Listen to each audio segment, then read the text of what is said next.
The Books in the Barbershop program entails a literacy piece and a male engagement piece. And we specifically targeted young men based on the data. And when we looked at the numbers, we saw, of course, that our girls were moving at a much faster pace than our young men. And then we just decided to be creative in our thinking. We first communicated with our school district because they were going to be on the front line along with us. And once, of course, we got them on board, we reached out to the city administrators, because as a school district, we can do really, really well within the walls of our school, but just based on the numbers and just being a parent of the district myself, we know that it works much better when we get buy-in from people on the outside. Once we got what we believe was a good pool of resources, we just kind of start piecing the puzzle together. And that included reaching out to the barbers, and no one was exempt. We reached out to every barber across the city, and for those who kind of took the bait first, that's who we included in our pilot group, of which we use as a model for the entire program.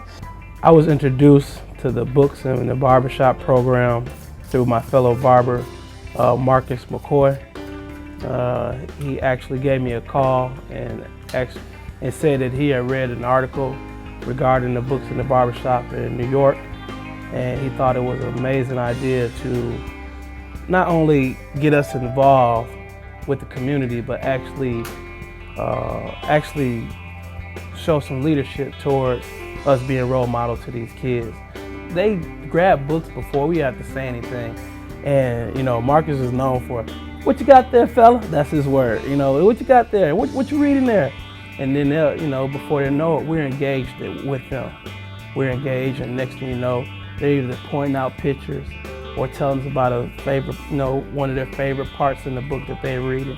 Children react on the bar that's being set.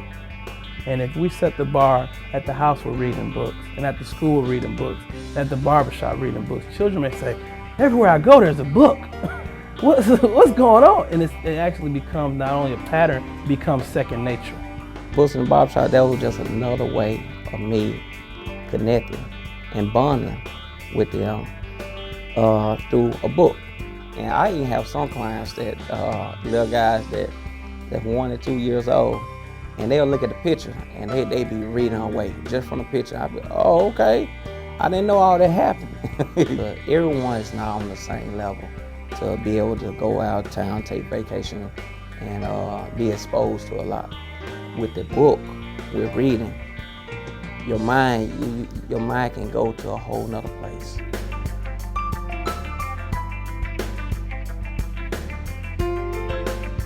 I had educators that was over the program, and they acknowledged that how important it was, and they gave us knowledge in order to be able to translate the information to the younger students. I think it's very vital, books in the barbershop, having books in the barbershop instead of having games and TVs and different things is going to take you from the educational level that you can receive out of a book. Most parents bring their phones, and when they're getting a haircut, they give them the phone to keep them quiet. But then, you know, some of my barbers, as well as myself, explain to them how vital it is to be able to read. And with books in the barbershops, you have books here that are free, that people donate, and we give them to them. And we also ask them when they leave to bring something back, not just the book, but bring some knowledge of what you read.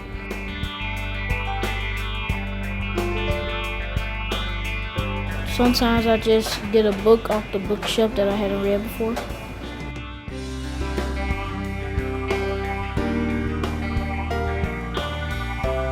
It made me better with my fluency of talking and made me smarter. When you get bored, you might as well just read, because you learn new things every day. As you get older and older, reading just becomes a habit now. I was really surprised about the attention that the books got from the kids. Kids was actually just going over there getting the books and not really fighting over the books, but wanting to read the same books. And the kids were like, "No, I want to read that book." And they were like, "No, I want to read it." Then you're just like, you read this book and you read this book. When y'all get finished, y'all can switch. And I had went out and purchased a book stand so the books can be displayed a little easier. So the kids, when they come in, they can actually see the book and have easy access to the book. The parents like the idea, and I see parents sit down and actually read with their kids. The kids will go get the book and they'll come back and read with them. And you know what I'm saying, some might not say something, but some will, and they was just like, oh, that's a great idea.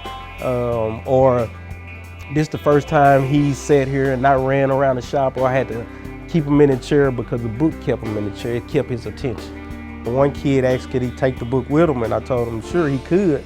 He can take the book with him, but when he come back, I want to know what did he read. It feels good to help the kids because the kids are our future.